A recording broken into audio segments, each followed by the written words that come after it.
Sadly, this isn't the Wolfenstein you're looking for.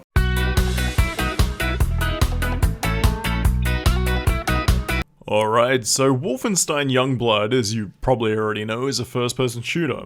It was co-developed by Arcane Studios, well known for the Dishonored series, and Machine Games, the company who's been making awesome Wolfenstein games, starting with New Order. I remember one of my earliest gaming moments was when I was about 7 or 8 years old and seeing my brother playing Wolfenstein 3D. It was amazing to see a 3D game and just blew my mind at the time. Ever since, whenever a Wolfenstein game is announced, I get freaking excited, play it to death and love the hell out of it. So what's the deal with Wolfenstein Youngblood? In this game you're not playing as BJ Blazkowicz, instead you play as his twin daughters who are looking for their missing father. I thought this was a really cool idea, a good way to skip ahead in the story, and was really looking forward to playing as these characters, seeing how differently each of them play. This was to be a new co-op Wolfenstein game, and I was getting very excited from the time of announcement. So what happened? Well, as I said in the intro, this isn't the Wolfenstein game you're probably looking for. It's a spin-off, and feels like they really tried to do something new with the series. Fingers crossed these changes are just experimentation and don't make it into Wolfenstein 3. The first major change you'll see in this game, apart from not being able to pause an offline version of the game, was instantly apparent. As soon as you load into the first level, you notice that the enemies have health bars, and a level next to them.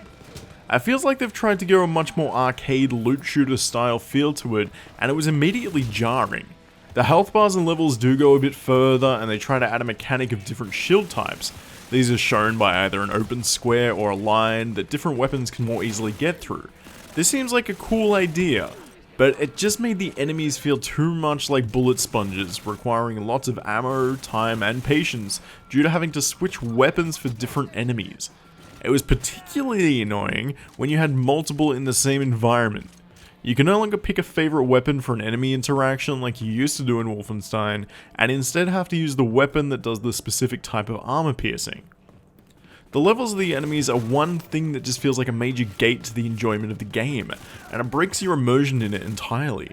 If the enemies were different at higher levels, such as using the robots or even higher super soldiers that are tougher, it may make sense.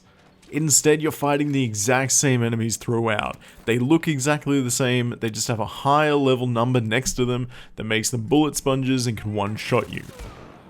This seems to play into the major flow of the game, and it's just a way to prevent you from hitting that end goal straight off the bat, and is definitely a design choice. To me, not a very good one. The fun thing about previous Wolfenstein games to me is there was a game of skill. You yourself learning to move better, how enemies worked and their tactics, their weak spots, not some bullshit number that means I can't do as much damage until I level up and buy more skills. It completely destroyed the combat section of what makes a Wolfenstein game a Wolfenstein game. So the first night I was playing it, I was about 2 hours in, and I felt that I didn't want to be playing this game anymore, and turned it off for the night. My partner was telling me that I was looking pretty sad and quite annoyed while playing, so I headed to bed, booted it up again in the morning for another round. For a while I was actually getting into it. That's great, I didn't just waste money buying a digital game. The thing is, about another 2 hours into it, even more cracks started to show for me, and many of the mechanics and gameplay elements just weren't making too much sense. One point that hit me really hard was a mission structure. Throughout the game you have access to the Catacombs, which is the base of operations for the Resistance in Europe. Here you collect missions that you can go about into the world and complete. I think I picked up 10 missions before heading out, and headed to one that was a crack level for me. Because if it was higher, I was screwed. This mission led me through a group of Nazis, down a winding path and to my objective. Sweet! I press the button and the device has no power. Okay, yeah. Fairly generic trope in a game, that's fine. Where do I have to go? Alright, head back to the start of the level, transport to another location to find the battery, go through a group of Nazis, find the battery, go back to the start of that area, transport through a loading screen, which causes the enemies to respawn, fight the exact same group of Nazis and wind my way to my objective. To me, this just screams lazy level design.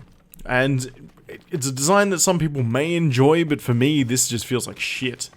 You have to go from point A to B, back to A, to a loading screen, to point C, to point D, back to point C, to a loading screen, to point A, to point B. If I can be bothered, I'll put up a little infographic on that.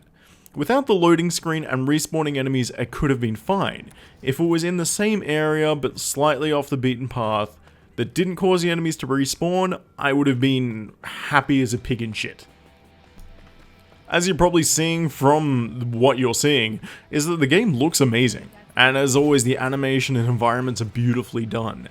You can definitely see some inspiration from Arcane Studios in the environment, sometimes for me a little bit too much, and it looks like it was ripped directly from the streets of a Dishonored game. Of course it's not, but just look at it and look at Dishonored, it looks super accurate to that. So, now I've hit about 6 hours in, spent what I consider a decent amount of time to get a feel with the game, and I have to say, apart from watching spoiler streams, I'm not ever going to find out if the twins find their dad. I thought this game, a staple series from my child and teen years, would break the gaming slump I feel I've been in for a while, but it just made me annoyed. I'm all for developers trying new things, but from the trailers I saw, it seemed it was going to be just another awesome story-driven title in the same universe. Of course, the previous games haven't been without their faults. The new Colossus did have its problems with some level design issues, but I loved that so much. For the reasons I described before, such as finding the ways enemies work and just feeling like a gamer's skill rather than I'm not a high enough level. The levels in this game feel like mazes, gated with enemies that look the same but have higher numbers. I'm left wanting so much more. Some more stories, some more cutscenes aside from a kick-ass intro sequence they did. I love the girls. I would love to have them in more Wolfenstein, but not like this. Bring back Billy, give us Wolfenstein 3, and let this game and its mechanics float off into the distance on a raft made of my crystallized tears where we never hear of them again in this franchise. Keep the girls, lose the mechanics. Hey, I'm Andrew and thank you for watching. If you like this video, leave me a comment down below and I will catch you later.